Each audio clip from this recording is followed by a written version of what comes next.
கேரளா, கர்நாடகா முதல்வர்களை தமிழக அரசு வரவேற்றதை கண்டித்து பெண்ணாடத்தில் பாரதிய ஜனதா கட்சியினர் கருப்பு கொடியேந்தி கண்டன ஆர்ப்பாட்டம்.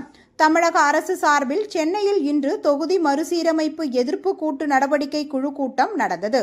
அதற்கு தமிழக அரசு சார்பில் கேரளா, கர்நாடகா ஆகிய முதலமைச்சர்களை அழைத்து வரவேற்பு அளித்தனர். அதற்கு கண்டனம் தெரிவிக்கும் வகையில் தமிழக பாஜக சார்பில் கட்சியின் தொண்டர்கள் வீடுகளின் முன்பு கருப்பு கொடி ஏந்தி ஆர்ப்பாட்டம் செய்ய கட்சியின் தலைமை அறிவித்திருந்தது. இதையடுத்து தமிழக அரசை கண்டித்து கடலூர் மாவட்டம் பெண்ணாடத்தில் திட்டக்குடி தொகுதியின் முன்னாள் சட்டமன்ற உறுப்பினரும் பாஜக கட்சியின் மேற்கு மாவட்ட தலைவருமான தமிழழகன் தலைமையில் 50க்கும் மேற்பட்டோர் அவரது வீட்டின் முன்பு கருப்பு கொடி ஏந்தி கண்டன ஆர்ப்பாட்டத்தில் ஈடுபட்டனர். இதனால் அப்பகுதியில் சிறிது நேரம் பரபரப்பு ஏற்பட்டது. எங்கே சிறை சென்று விடுமோ என்ற அச்சத்தில் அண்டல் மாநிலங்களான முதல்வர்கள்லாம் தம் பக்கம் இருக்கிற மாதிரி ஒரு மாயம் உருவாக்கி கொண்டு இருக்கிறார் தமிழக முதல்வர் அவர்கள்.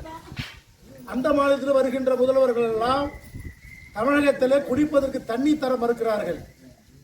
அனைவருக்கும் தெரிந்த விஷயம். குறிப்பாக இளைஞர்களை குடிபோதிலே இன்னைக்கு தள்ளப்பட்டிருக்கிறார்கள். அதுக்கு காரணமாக இருப்பது இந்த அரசு தான், தமிழக முதல்வர் தான் காரணம். இது அனைவருக்கும் தெரிந்த விஷயம் ஒன்று.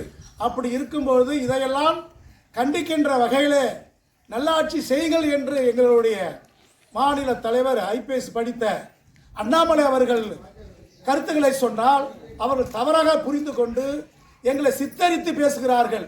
திராவிட முன்னேற்ற கழகம் இதை வன்மையாக கண்டிக்கின்ற வகையில தான் இன்னைக்கு நாடு தழுவிய கருப்பு கொடி ஏற்றும் ஒரு போராட்டத்தை எங்களுடைய அண்ணாமலை அவர்கள் அறிவித்திருக்கிறார்கள்.